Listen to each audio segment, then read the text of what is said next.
Сайн бацгаана уу? 11 ангийн подкастын 2 дугаар дугаар маань яг одоо эхлэх гэж байна. За өнөөдрийн зочноор би авраг том Sharp Boy их батыг өрсөн байгаа. За сайн бацгаана уу? 11 ангийн сурагч их бат байна. Тэгээд өнөөдөр подкастэнд ирсэндээ баяртай байна. Дээрээ инэгэрээ.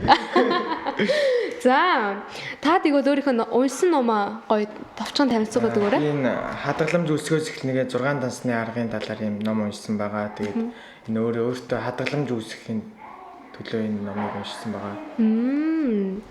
Та тэгвэл одоо энэ хадгаламж өсгөөс эхлэн гээд одоо нэг өгүүлбэр байгаа шүү дээ. Би одоо сая ингээд бодогдож байгаа байхгүй асуулт. Одоо энэ хадгаламж өсгөөс эхлэн гэдэг одоо нэг үгийг нэг одоо нэг гарт юу гэдэг юм байгаа өгүүлбэрийг та өөрийнхөө өнцгөөс юу гэж дүнсэн бэ?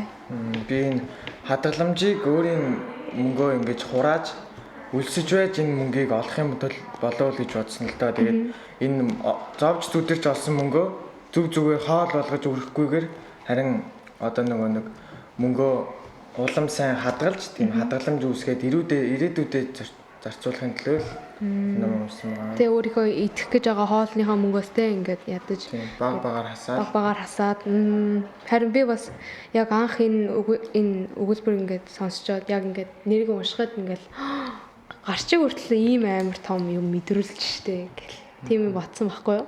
За та тэгвэл энэ гоё номыг яаж агаад энэ уншихаар болсон бэ? Энэ номыг болохоор манай ээж их ном уншдаг юм байгаа. Тэгээд энэ олон номныхаа дараа өөрөө хадгаламж үүсгэхийн төлөө энэ номыг уншсан гэсэн. Тэгээд намайг асуух нь би нэг сонирхолтой санагдаад энэ хадгаламжийг үлсгөөс эхлэнэ гэдэг энэ номыг би дараа нь гуйж одоо энэ найзаасаа эхлээд гуйж уншсан чинь дараа нь манай найз номоо хэрэгтэй гэхээр би буцааж өнгөтэй ээжээсээ дараа нь хийж авсан байна. Вау.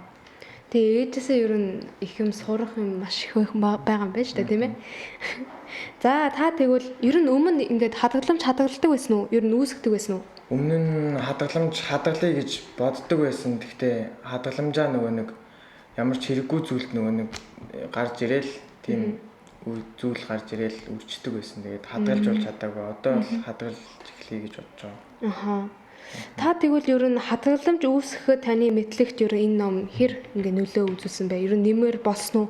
Тэгэхээр том нэмэг болов яах вэ? Тэгээд энэ хадгаламж үүсгэж эхлэнэ гэдэг ном чи одоо 6 ширхэг дансны аргатай гэж энэ ном нь одоо ингээд тийм давуу талтай. Тэгээд энэ одоо би өөрөө энэ номноос 4 дансны арга нээсэн байгаа. Оо.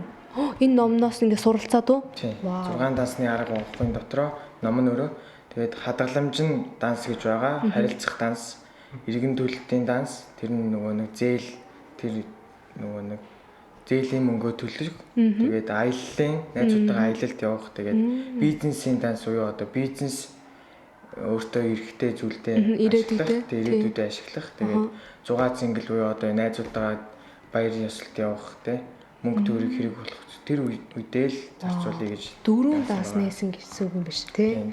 Энэ дундаас 4-ийг нь сонгоод авсан гэсэн. Тэгэхээр би харилцах данс, тэгээд хадгаламж, тэгээд аялал, тэгээд бизнес гэсэн 4-ийг одоо сонгож аваад сая энэ амралтын өдөр арбайт хийгээд тэр мөнгнөөс 20% ингээд хассан байгаа. Тэгээд надад гар дээр ерөөсө 30,000 вон л үлдсэн. Тэгээд хадгалаад үлдсэн. Вау. Тэрийгэж бараг хэрэглэхгүй гэж бодож байгаа. Яа мундаг юм бэ.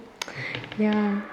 Тэгвэл ер нь хадгаламж үүсгээд ер нь юунд зориулах вэ гэдэг асуулт дээр бол баг ингээд хариулцж байгаа юм байна шүү дээ. Хариулаад те. Маш зөв, маш гоё хариулт байна.